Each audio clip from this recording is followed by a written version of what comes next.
முருகா போற்றி. பழனி முருகன் வாக்கை கேட்பதற்கு ஆர்வத்தோடு பக்தியோடு உள்ளே வந்து விட்டாய். நீ நினைத்தது சர்வ நிச்சயமாக நடந்தே தீரும். உன் வாழ்வில் நீ எடுக்க வேண்டிய முடிவுகளை எல்லாம் நீதான் எடுக்க வேண்டும். பிறரை எடுக்க ஒரு பொழுதும் அனுமதி கொடுக்காதே. நாம் எதை சாதிக்க விரும்புகின்றோம் என்பதில் நாம் தான் தெளிவாக இருக்க வேண்டும். எதை அடைய வேண்டும் என்பதிலும் நாம் தான் தெளிவாக இருக்க வேண்டும். எதை பெற்றால் நம் வாழ்க்கை சிறப்பாக இருக்கும், வாழ்நாள் முழுக்க சந்தோஷம் கிடைக்கும் என்று எல்லாவற்றிலும் ஒரு தெளிவு என்பதை நாம் பெற்றாக வேண்டும். என்னவாக நாம் உருவாக வேண்டும் என்பதில் ஒவ்வொருவருக்கும் தனித்தனி திறமை இருக்க வேண்டும். நம் வாழ்வை பற்றி ஆராய்ந்து பார்க்கக்கூடிய ஒரு மனநிலை நமக்குள் இருந்து வெளிப்பட வேண்டும். எடுத்த காரியத்தை சாதிப்பதில் முழு மூச்சுடன் முழு வீச்சுடன் செயல்பட எப்பொழுதும் தயங்கக்கூடாது. நீ நினைத்திருக்கும் விஷயத்தில் உனக்கும் பிறருக்கும் நன்மைகள் பல அடங்கி இருக்கின்றது. நினைத்த காரியத்தை முடிக்கும் வரையில் ஓயக்கூடாது. எதற்காக நாம் முயற்சி செய்து கொண்டிருக்கின்றோமோ அந்த முயற்சியானது ஒரு முடிவை காணும் வரை அதற்காக போராட வேண்டும், உழைக்க வேண்டும். கடின உழைப்பும் விடாமுயற்சியும் சேர்ந்து வெற்றியை தானாக பெற்று கொடுத்துவிடும். எத்தனையோ தோல்விகளுக்கு பிறகுதான் வெற்றி கனியை நம்மால் சுமைக்க முடியும்.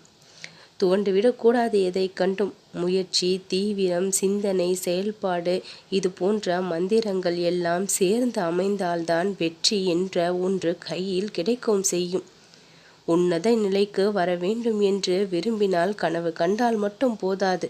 அந்த கனவு மெய்ப்பட என்னென்ன வழிவகைகளை மேற்கொள்ள வேண்டுமோ அத்தனை வழிவகைகளையும் மேற்கொள்ள எப்பொழுதும் தயாராக இருக்க வேண்டும். முதற்படியிலேயே எதுவும் நின்றுவிடக்கூடாது. வெற்றி படியை நோக்கி பயணம் செய்யும் பொழுது எத்தனை தடைகள் வந்தாலும் அதை தகர்த்தெறிந்து முறியடித்து வெல்லக்கூடிய திறமையை நாம் ஒவ்வொருவருக்குள்ளும் வளர்த்து கொள்ள வேண்டும். தோல்விகளை எல்லாம் கண்டு துவண்டு விட்டால் வெற்றி வெறும் காணல் நீராய் போய்விடும்.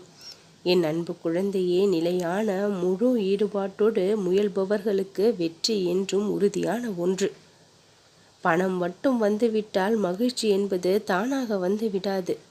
வாழ்வில் நிம்மதி கிடைக்க வேண்டுமானால் பணம் மட்டும் போதாது. என் அன்பு குழந்தையே, உன்னுடைய உடலும் மனமும் ஆரோக்கியமாக இருக்க வேண்டுமானால், வாழ்நாள் முழுக்க நீ நிம்மதியாக வாழ வேண்டுமானால், நீ செய்கின்ற ஒவ்வொரு முயற்சியிலும் வெற்றி கண்டு கொண்டே இருந்தால் போதும். உன்னுடைய ஒவ்வொரு முயற்சியையும் வெற்றியாக மாற்றி நீ நினைத்ததை நினைத்தபடி நடத்தி கொடுக்க நான் உனக்கு உறுதுணையாக வருவேன். நீ நினைத்தது நடந்தே தீரும். இந்த பழனி முருகன் வாக்கு ஒரு பொழுதும் பொய்யாகாது. நீ மனம் விரும்பிய வாழ்க்கையை நீ வாழ்வதற்கு எப்பொழுதும் இந்த முருகன் நான் துணை வருவேன். என்னை நம்பி என்னை வணங்க ஆரம்பித்த உன் வாழ்க்கையை ஒரு பொழுதும் நான் கைவிட மாட்டேன், ஏமாற்ற மாட்டேன். நீ நினைத்ததை நடத்தி கொடுப்பேன். நல்லதே நடக்கும்.